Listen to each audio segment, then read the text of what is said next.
Assalamualaikum warahmatullahi wabarakatuh. Perkenalkan, nama saya Latifah Taliliyah. Saya salah satu mahasiswa Universitas Islam Negeri CMT Jambe Tertinggi. Berikut penjelasan tentang aliran Syiah. Sejarah perkembangan Syiah. Kapan Syiah itu muncul? Sejarah kemunculan Syiah. Pertama, Syiah pertama kali lahir setelah wafatnya Nabi Muhammad SAW, yaitu ketika terjadinya perebutan kekuasaan antara golongan Muhajirin dan Ansor di Sakifah Bani Saidah. Yang kedua, Syiah muncul pada masa akhir kekhalifahan Utsman bin Affan, yaitu pada tahun 644 sampai 656 Masehi, atau pada masa awal kepemimpinan Ali bin Abi Thalib. Ketika itu terjadi pemberontakan terhadap Khalifah Utsman bin Affan yang berakhir dengan kematian Utsman. Ketiga, pendapat yang paling populer. Syiah muncul pertama kali setelah gagalnya perundingan antara tentara Ali bin Abi Thalib dengan pemberontakan Muawiyah bin Abu Sufyan pada peristiwa Tahkim di Siffin. Yang keempat, kalangan Syiah sendiri, Ali bin Abi Thalib merupakan imam atau khalifah yang seharusnya berkuasa setelah wafatnya Nabi Muhammad dan sudah ada sejak Nabi SAW masih hidup. Dalam artian, Nabi SAW sendiri yang menetapkannya. Tokoh-tokoh Syiah. Siapa saja tokoh ajaran Syiah? Pertama, Abban bin Ta'lib bin Rabah al-Kufi. Az-Zahabi menyebutnya dalam kitabnya Al-Mizan sebagai berikut. Ia adalah seorang Syiah yang keras pendiriannya, tapi ia juga seorang yang selalu menjaga kebenaran ucapannya.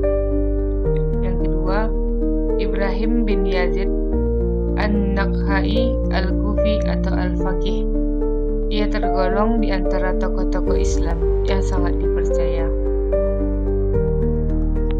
Ketiga, Ibnu Qutaibah dalam kitabnya Al-Ma'arif halaman 206 memasukkannya dalam kelompok tokoh-tokoh Syiah tanpa keraguan sedikit pun.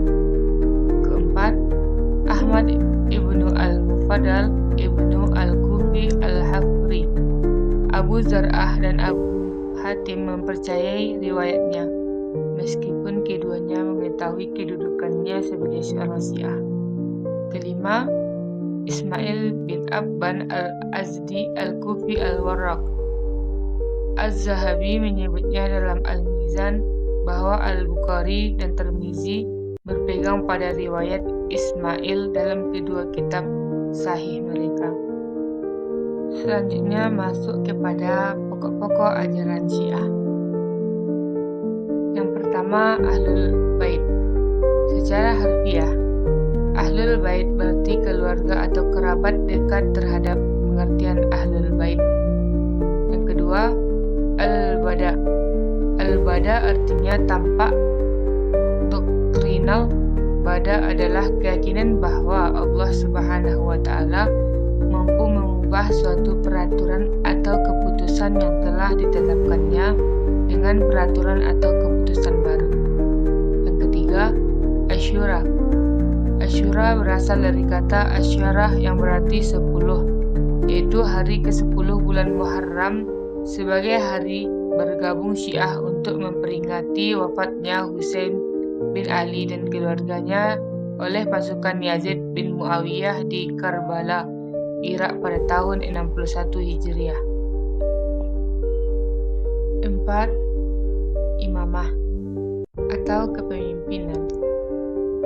Imamah adalah keyakinan setelah Nabi Muhammad SAW wafat harus ada pemimpin-pemimpin Islam yang melanjutkan misi dan risalah Nabi Muhammad SAW, baik dalam hal agama atau kemasyarakatan.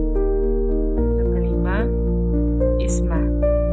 Ismah bentuk masdar dari kata asama berarti memelihara atau menjaga.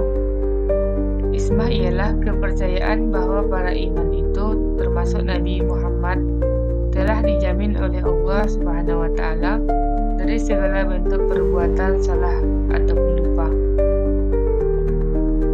Yang keenam, Mahdawiyah. Mahdawiyah berasal dari kata Mahdi, artinya keyakinan akan datangnya seorang guru selamat pada akhir zaman yang akan menyelamatkan kehidupan manusia di muka bumi ini yang disebut dengan Imam Mahdi. Yang ketujuh, Marja'iyah. Marja'iyah berasal dari kata marja' yang artinya tempat kembalinya sesuatu. Yang kedelapan, Raja'ah.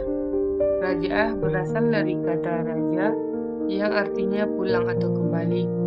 Rajah adalah keyakinan akan dihidupkannya kembali sejumlah hamba Allah yang paling saleh dan sejumlah hamba Allah yang paling durhaka untuk membuktikan kebesaran dan kekuasaan Allah Subhanahu wa Ta'ala di muka bumi.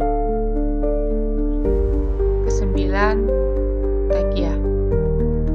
Taqiyah berasal dari kata taqiyah atau ittaka, artinya takut.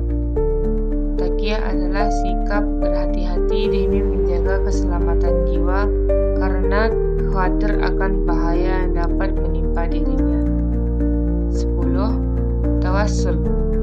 Tawassul adalah memohon sesuatu kepada Allah dengan menyebut pribadi atau kedudukan seorang nabi, imam, atau bahkan seorang wali supaya doanya cepat dikabulkan Allah dalam Syiah. 11. Tawalki atau tabarri. Tawalki berasal dari kata tawalla fulanan, artinya mengangkat seseorang sebagai pemimpinnya. Tabarri berasal dari kata tabarra'a fulan, artinya melepaskan diri atau menjauhkan diri dari seseorang. Selanjutnya, metode kalam Syiah. Yang pertama, konsep iman. Kalau dilihat dari konsep tauhid, ditemukan perbedaan mendasar dalam konsep ketuhanan dengan Ahlus Sunnah wal Jamaah. Yang kedua, perilaku dosa besar. Masalah perilaku dosa besar, Syiah Imamiyah mengatakan bahwa para pelaku dosa besar bukan berada dalam suatu kedudukan antara mukmin dan kafir, tetapi adalah muslim yang berdosa. Yang ketiga, sifat-sifat Tuhan. Dalam konsep tauhidnya, Syiah ingin mensucikan Tuhan dari segala hal sehingga meniadakan sifat-sifat Tuhan. Hal ini sepemahaman dengan Mu'tazilah yang mengatakan bahwa Tuhan tidak mempunyai sifat, berarti Tuhan tidak mempunyai pengetahuan, tidak mempunyai kekuatan, dan sebagainya. Yang keempat, peran wahyu dan akal. Untuk melihat perbandingan peran wahyu dan akal, dapat dilihat beberapa pojok pemikiran, yaitu pendapat kelompok Syiah dalam masalah imamah, seakan-akan kelompok Syiah memberikan peran yang banyak terhadap akal karena seorang imam dalam kelompok Syiah memiliki kuasa seperti Allah. Yang kelima, perbuatan Tuhan dan perbuatan manusia. Kaum Syiah berpandangan dalam mengenal Tuhan menjadikan manusia dalam kehidupan. Ada beberapa konsep yang diungkapkan oleh beberapa pemukanya. Yang keenam, kehendak mutlak dan keadilan Tuhan.